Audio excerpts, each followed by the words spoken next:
What's up? It's me, Don Tolliver. If I could describe the Bose Ultra Open earbuds, I think I would describe it as very seamless. It can definitely be something that you can style. It's like earring candy. Check out Bose.com for more. How would you like a 15% discount to my daily email, the stack of stuff, the show notes, discounts to the conference, all of that? All you need to do is text the word show to 33777. You'll get the annual subscription with a 15% discount to my daily email. You'll get the stack of stuff, the links to the show notes, discounts to the conference, and so much more. All you have to do is text the word show, SHOW, to 33777. Text show to 33777.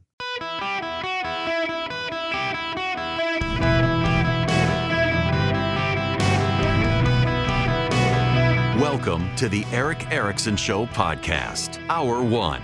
Greetings from the frozen tundra of middle Georgia. Good Lord, people, it's cold out. My God. I mean, it was 16 degrees when I woke up this morning. I had to smuggle my Eden Pure heater, space heater, into the office today without security seeing it because it's just frigid. Pay no attention to what I just said, security. Welcome, it's Eric Erickson here. The phone number, 877-973-7425. It is cold. It's cold everywhere. We'll get into the cold. There are lots of stories about the cold. Of course, everyone wants to talk about global warming except me. I got to begin with actually the biggest story of the day. This actually is the biggest story of the day, and we should treat it as the biggest story of the day, though many will not wish to treat it. Before I actually tell you what it is, I've got to play you this old thing. Back during the Obama days, Charlie and I worked up a piece of music, an interlude, a sketch, if you will, because the Obama administration was bending over backwards to avoid upsetting the Russians in matters where we needed strong leadership, and it holds up over time. Hi, I'm a man, and as a man, I know what men do. Men fix things, like cars or the Veterans Administration. Men take action, like when to defend a friend or tell Russia enough is enough. Men make decisions, like when to take out the trash or fire someone at the IRS. Real men lead. They don't dither. You know what men don't do? Sit down to pee. You heard me. More and more of these hand-wringing feminine squatters are being put in positions of power. And as a man who stands when he pees, this ever-growing epidemic needs to be addressed. You know, Willie Nelson once wrote, "Mama, don't let your babies grow up to be cowboys." Well, folks, I'm here to say, don't let your boys grow up to be men that sit down to pee. Because those aren't real men. They're liberals. And I hate liberals. Close the lid. Mama, don't let your boys grow up to be men that sit down to pee. It just holds up over time, folks. It does. I can tell that Jake Sullivan, the national security advisor to the President of the United States, is a man who squats to pee. Look at what they've done. They took the Houthi off the terror watch list. They took the Houthi off the list of designated terrorist organizations that Donald Trump did. Today, they're having to put them back on the list, except they don't want to technically do it because they don't want to be accused of reversing to a Trump position. So they will re-sanction the group as a global terrorist organization, but won't put them on the terrorist organization list. So the Houthi will still be able to get visas. There will be no criminal penalty for supporting them. And U.S. banks will not be allowed to seize their funds. If they were on the terror list, they could. Just by sanctioning them, they can't, and they are a terror group. The Houthi are colonizers in Yemen and they are slave traders. Now, this is hilarious, and you need to understand this. The Houthi literally are slave traders and own slaves. And the woke intersectionalists are siding with the Houthi because of the melanin in their skin. They're darker than the Israelis, so they must be the oppressed class of people. And the Houthi are literal slave owners. The Houthi enslave people in their communities. And there was actually a Palestinian, of course it was a Palestinian journalist, who were defending the Houthi, saying it's not all of them, it's not officially sanctioned, and the laws in Yemen prohibit slavery.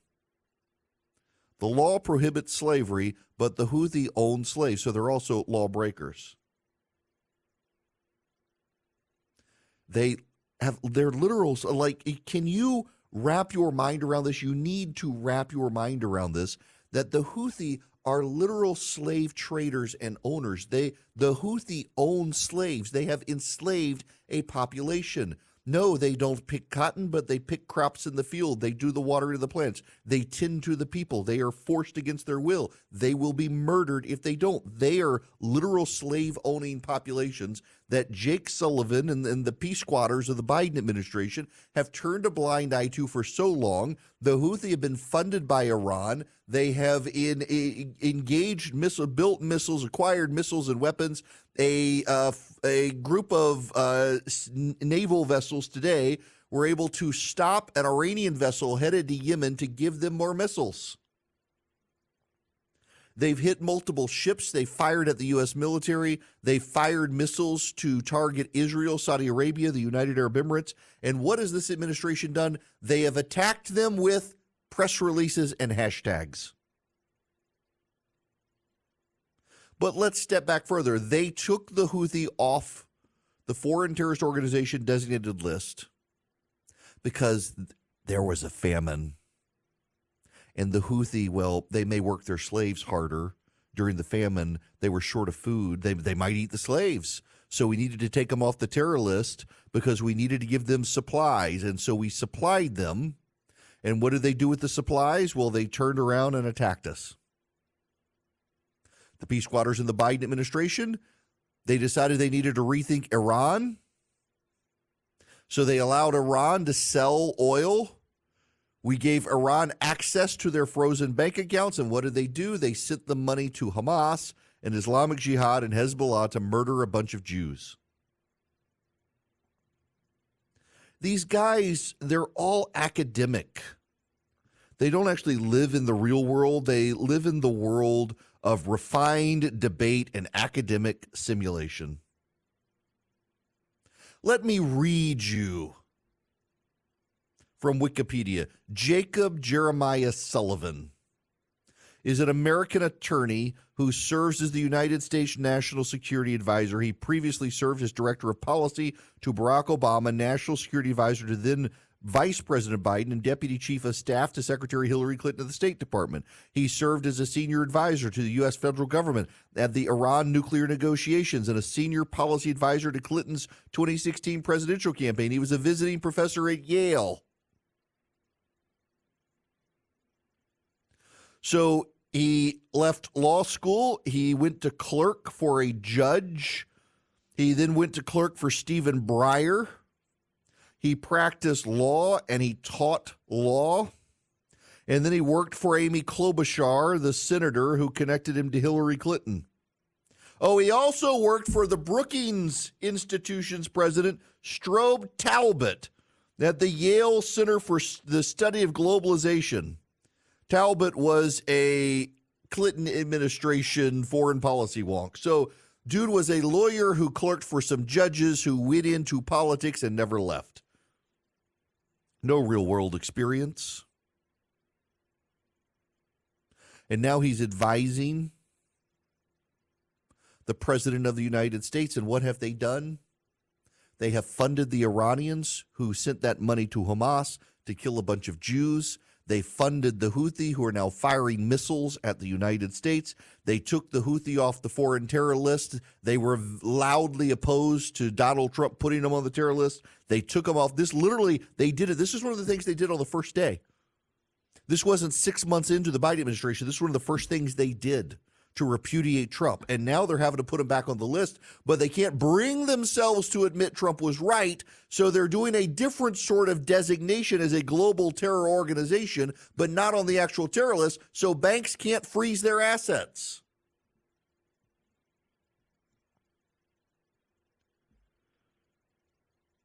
We are run by an administration full of people from the nonprofit sector and careerists in government who have no real-world experience. They have produced an effective foreign policy that has led the world to the brink of war. Don't believe me. The United Kingdom's defense minister yesterday said we are in a pre-war phase.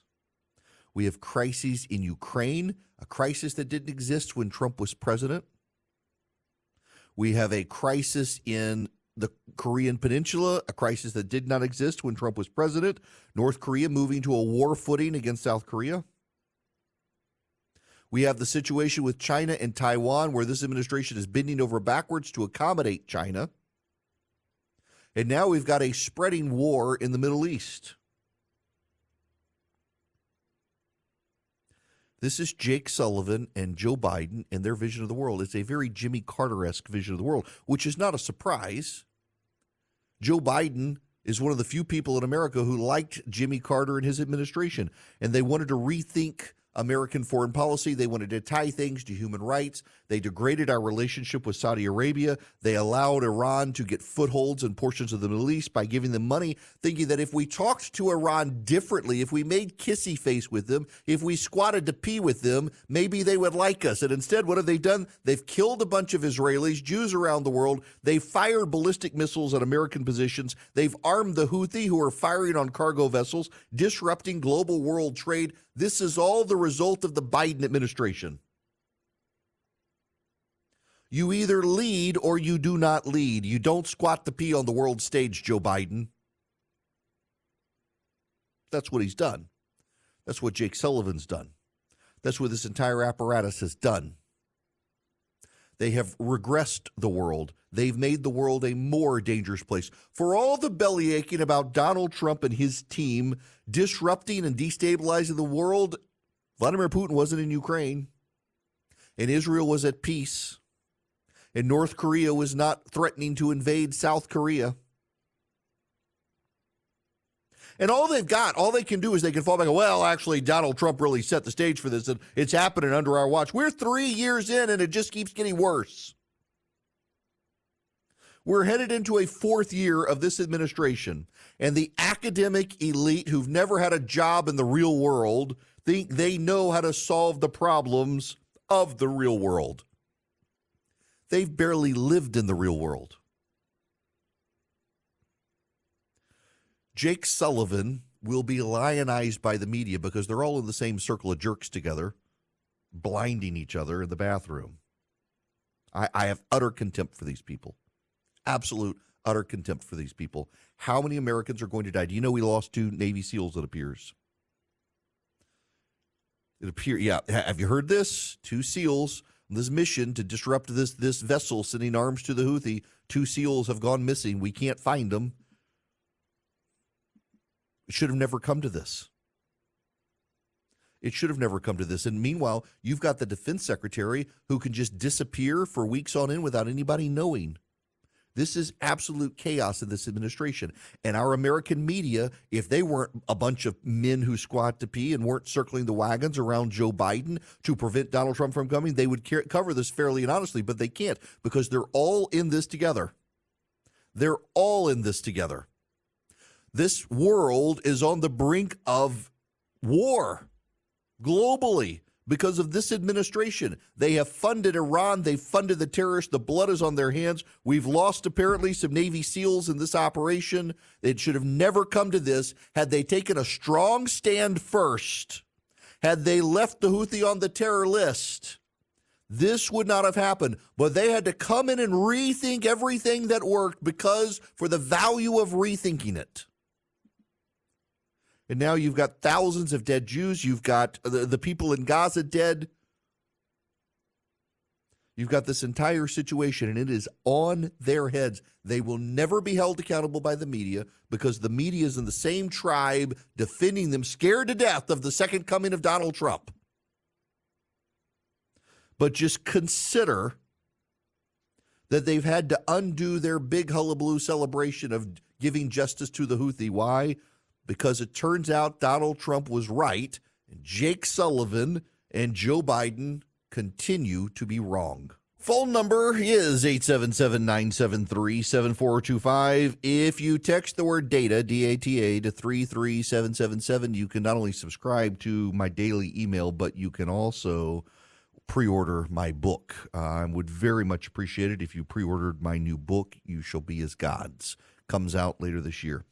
You can pre-order it now. The purges have begun. I hear often from callers to this program, from people on social media, that the left is so much more effective than the right. The purges have begun, starting in Virginia. Bob Good is a Republican congressman. He is the leader of the House Freedom Caucus. He's one of the most ideologically principled members of the House Republican Conference, committed conservative, willing to oppose his own side to advance the conservative agenda, but he backed Ron DeSantis. The Trump campaign is trying to make an example of Bob Good and purge him. They have put up a challenger to Bob Good solely because he was disloyal, even if his principles are right. This is why the left is more effective than the right. It has nothing to do with the right surrendering and caving so much as this. The left is committed to an ideological agenda. Too many people on the right are not. It's about the man, not the ideal. Donald Trump is not a principled conservative. You may think he is, but he's not. Donald Trump is not. He has ideas he wants to advance. They may or may not be conservative. Right now, they want to use government for his ends as opposed to the left's ends. He doesn't want to fix entitlement programs, something every conservative wants to do, things like that. But it's about advancing him, not an ideological mission. And on the left, they advance an ideological mission. On the right, we're going to purge ideologically driven conservatives because they were disloyal. That's why we're going to keep losing over time. One of the groups that's trying to put points on the board for conservatives in small government is Americans for Prosperity, and they'd love to have you on their team.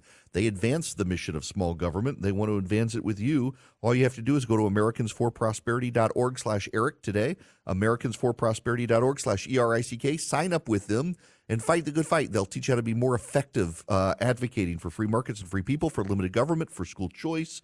They are in the states where there are school choice fights right now, and they are helping put points on the board. They are rallying conservative activists to go door to door in the districts of those Republicans who are blocking it from taking place to educate local voters.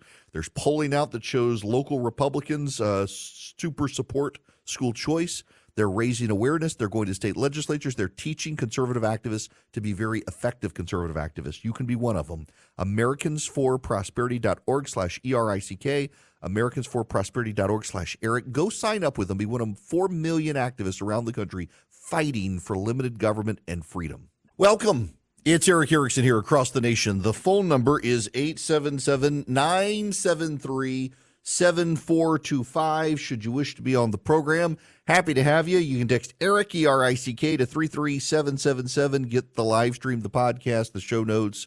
Follow me around social media. I hate to ask you guys this. I actually do not like to do this, but kind of got to these days. We're growing the show. We're picking up stations. It's kind of absurd, the number of stations who want to know how many people listen to the podcast to put you on their station, which is absurd because I'd rather you listen to the show live on your local radio station than subscribe to the podcast. But it's become one of those necessary evils and metrics that stations judge you by. So if you would text my name, Eric, ERICK, to 33777, subscribe to the podcast. I'd appreciate it. It helps. Although there's a great story out, I think of the Wall Street Journal, no, Semaphore, the other day. You know, Apple has stopped, though they've adjusted their metrics for podcast counts. because, you subscribe and you don't actually listen over time. Well, then they stop downloading. Apple's changed how they do it to make sure they're getting actual listeners. And the top podcasts in the world, they've all collapsed in number of listeners because nobody's actually listening to them. You should listen on radio. Why? Because I cover breaking news. You hear my podcast a week later, it's not relevant, but you listen to the news live or, in delay, but same day, you're getting the current state-of-the-art news as opposed to waiting forever. That's why we cover the news here. It gives you something you're not going to get on the podcast. In any event, I want to go to the phone calls before I move on. Matt has been waiting. Matt, welcome to the show. How are you? I'm doing all right. Eric, how are you doing today? I'm good. What's going on?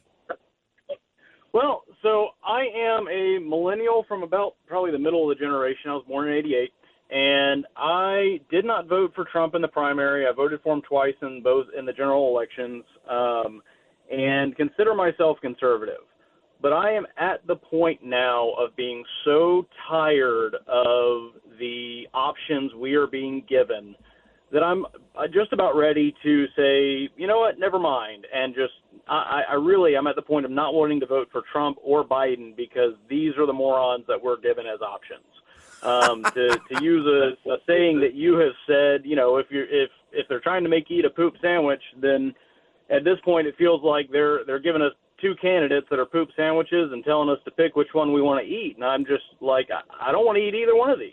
Grade D, but edible. You listen, you are not alone, and I don't know that either party understands this because, both sides take this get in line position. You got to choose the evils of two lessers and suck it up. And there are a lot of Americans who are fed up. And Matt, I'm kind of talking past you to everyone else to make sure everyone understands this, that there are a lot of people like Matt who are statistically significant in the numbers of people like them who will just say, screw it, I'm not going to vote for either of these guys. I'll just leave it blank. And that has a dramatic and cascading effect on the electoral politics in the country. And people want something better. I honestly, I think it'd be good if Haley wins in New Hampshire and shakes up the race a little bit, gives Trump a run for his money, whether you like her or not, unless you're a Trump fan, because I'm already exhausted by the process, and we only just had Iowa. And I know way too many people who are like, I'm not voting for one of these 80-year-olds, and I hate to see so many Americans not vote for president, but I think that's going to happen. I suspect we may have one of the lowest turnout presidential races we've ever seen.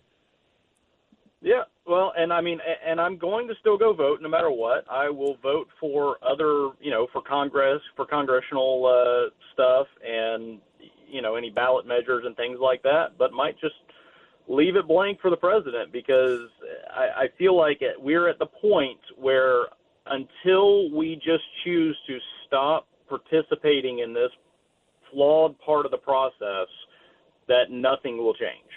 Yeah, and for further perspective, Matt, let me just take my state of Georgia, where Biden won by 11,300 some odd votes, but there were 40,000 people who refused to even vote in the presidential race. So the margin of victory was smaller than the margin of people who refused to vote in that race. And yeah, I know a good number of people who are in your boat, and I think that should be a wake-up call for the parties that find a younger, fresher face to run for office. And who knows if Trump's the nominee, maybe the Democrats will do that before their convention and pull the rug out from under us. But look, well noted. I appreciate the concerns. I wish I had a better answer. I think that both parties have decided to make a suicide pact and go for it. Kind of like what they're doing to all of us with these electric vehicles, trying to force us into them.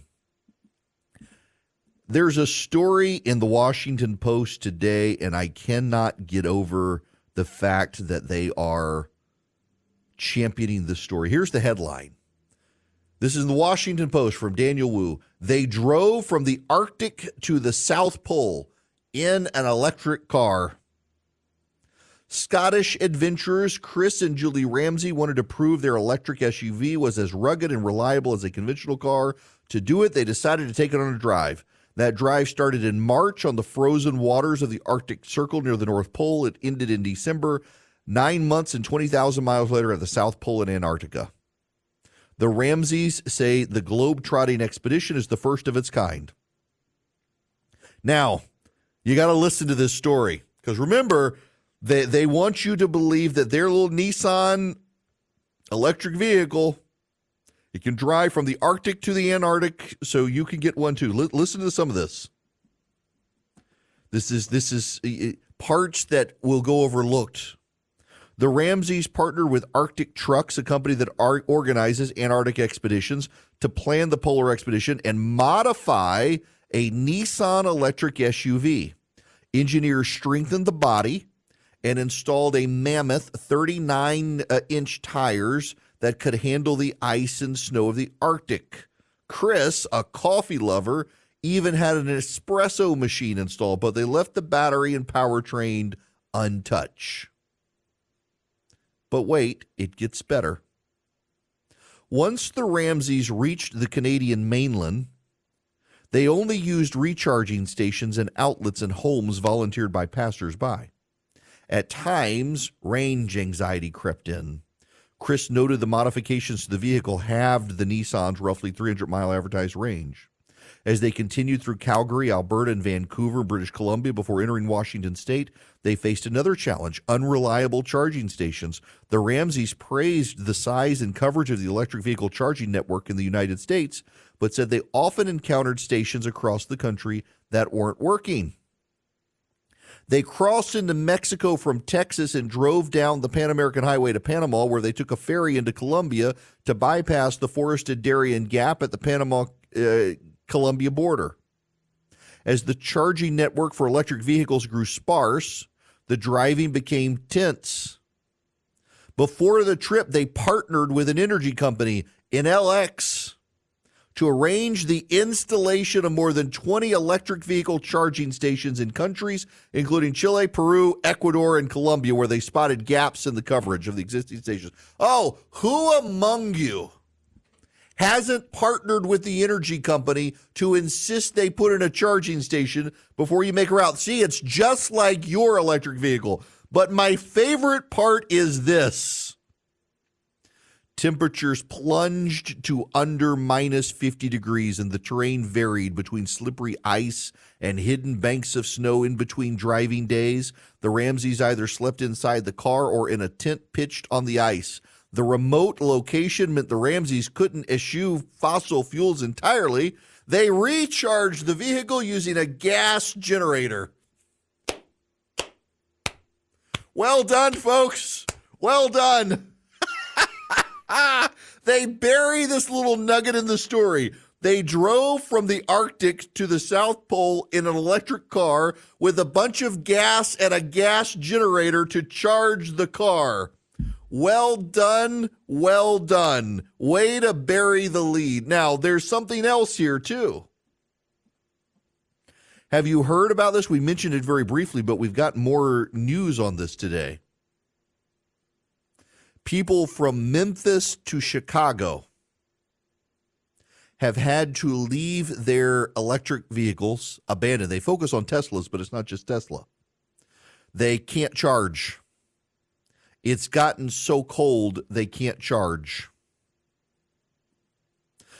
With Chicago temperatures sinking below zero, electric vehicle charging stations have become scenes of desperation. Depleted batteries, confrontational drivers, lines stretching out the street, the Donner Party dying.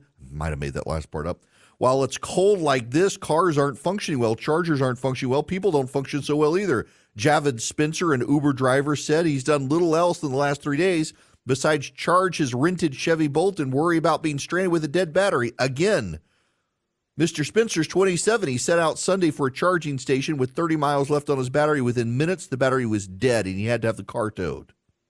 With more people owning electric cars than ever, cold snaps this winter have created headaches for electric vehicle owners as freezing temperatures drain batteries and reduce driving. In Chicago, with wind chills plummeting to negative 30, people are being stranded in dangerous conditions. And what they want you to know in this article, which first appeared in the New York Times, is that it's not like this in Norway. Now listen to this. Listen to this.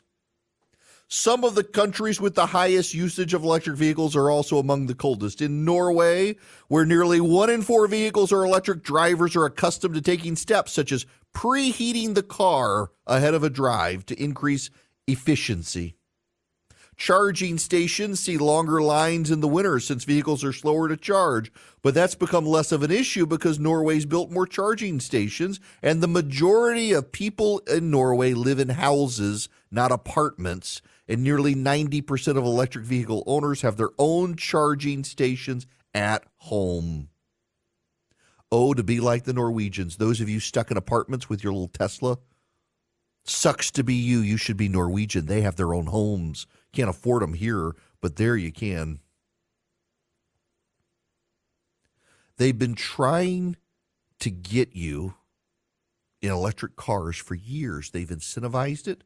California intends to mandate it. And when it gets cold, you're stranded and you may die. You may freeze to death in these temperatures. Do you know the Kansas City game, Kansas City against, who were they playing? The Kansas City, the Dolphins. That's right. It was the Dolphins. I saw that game. Taylor Swift nearly fell out the window. 15 people had to be hospitalized during the game. 15 people had to be hospitalized because of exposure to the cold. You drive your little Tesla out there or your Nissan Leaf or your Chevy Bolt and the battery runs out and you can't charge it because the battery's not warm enough to charge. You're going to freeze to death. But helpfully, if you have a gas generator and lots of tanks of gas, you can drive all the way to Antarctica in your electric car so long as you have the fossil fuels along the way to make it work. This is a cult. This is a cult. This is absolutely a cult. If you want an electric car, God bless you, go get one. My CFO for my small company has a Tesla. It comes with a battery warmer, thankfully. For him. He loves his Tesla. God bless him. The fact the government wants you to be in one in these sorts of conditions is absurd. They're throwing money at you to try to force you to do it. They're degrading your appliances, your water heaters, your air conditioners, your HVACs, your dishwashers, you name it. They're doing it all for the cult of global warming. Your life is more miserable. Things work less. And now you're going to freeze to death waiting for your car to charge because it can't. Thanks, Joe Biden and the environmentalists of the left. You people are in a cult, and you're trying to use the power of the government to force the rest of us into it, and you don't care if we die because that'll be one last mouth breather putting carbon dioxide in the air. So there's an upside for you there in our deaths as well. You should not stand for it.